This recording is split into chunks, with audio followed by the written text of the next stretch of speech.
Hey, it's Alex Kajitani, California Teacher of the Year, the author of Owning It and The Rappin' Mathematician. And greetings from my living room in San Diego, California, where, like a lot of educators, I seem to be spending a lot of time lately.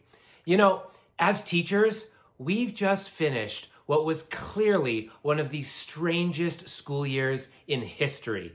And never before have we entered into a school year like the one we're about to enter into with so many unknowns. As our country grapples with the COVID-19 pandemic, people marching in the streets to demonstrate that Black lives matter, and worrying about the future of our schools and our education system, there are three things that are not going to change. Whether we're teaching online, in person, or in between. I call them the 3 E's, or for short, the threes. Well, moving on. The first E is engagement.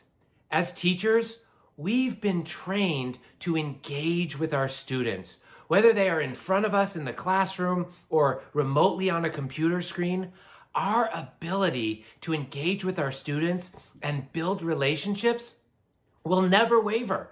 And when schools closed their doors and shifted to remote learning, many of us affirmed what we already knew, that engaging our students' parents and families is absolutely critical.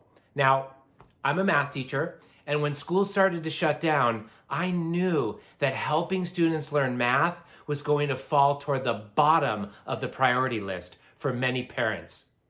I wanted to keep our kids engaged and excited about learning math. So I created Wacky Math Hour, a totally free weekly math class that kids from anywhere could join.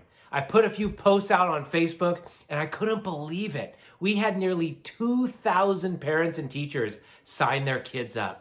We had kids join us from all over the world each week, and the Nebraska Education Association, they knew that not every kid has access to a computer or the internet, so they partnered with their local television station to create Teacher TV. Any home with a television in it could tune in to Wacky Math Hour and a bunch of other programs created by teachers. As teachers, that's what we do. We engage our students. The second E is explain. I'll never forget what my very first principal, David Geck, told me during my first year of teaching. He said, "A great teacher can teach with a plot of sand and a stick." That became so clear during this pandemic. Sure, we struggled to adjust and adapt to a new way of teaching, and we did it with very little time or preparation.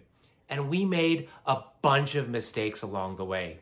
I'll admit it, I was the very first person I know to ever get Zoom bombed, and it was pretty embarrassing.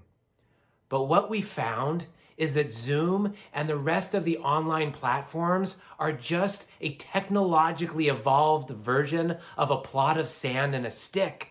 It is our ability to explain things to our students which spark in them the true ability to think, to learn, and to grow.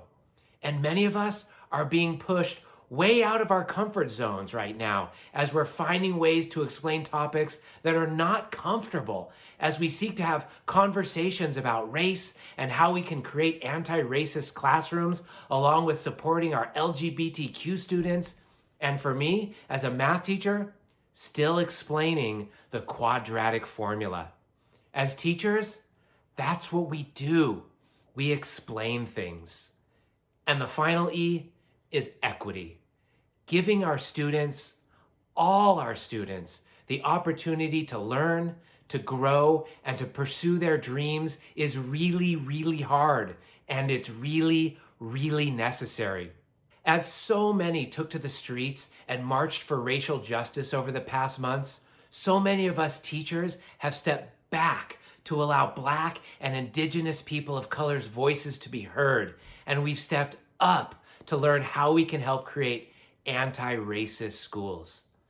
When my dad, a Japanese American, was 12 years old, the same age as many of my students, He was forced, along with 120,000 other Japanese Americans, to live in an incarceration camp in the hot desert of Arizona during World War II. Systemic racism runs deep and must be dismantled. But it's hard to dismantle it. It's hard to prevent incarceration camps from ever happening again when we don't teach our students about it. Inequity is injustice, and it's only when we acknowledge the injustice so many of our students face in their lives that we can address it and change it. It's only when we choose to acknowledge and incorporate, not eliminate, our racial differences that we can truly see our students, especially our students of color, and give them the education that they are entitled to. As teachers, that's what we do. We commit to equity. So whether we're teaching online, in person, or in between, let's engage, let's explain, and let's commit to equity. As teachers, that's what we do. Thank you.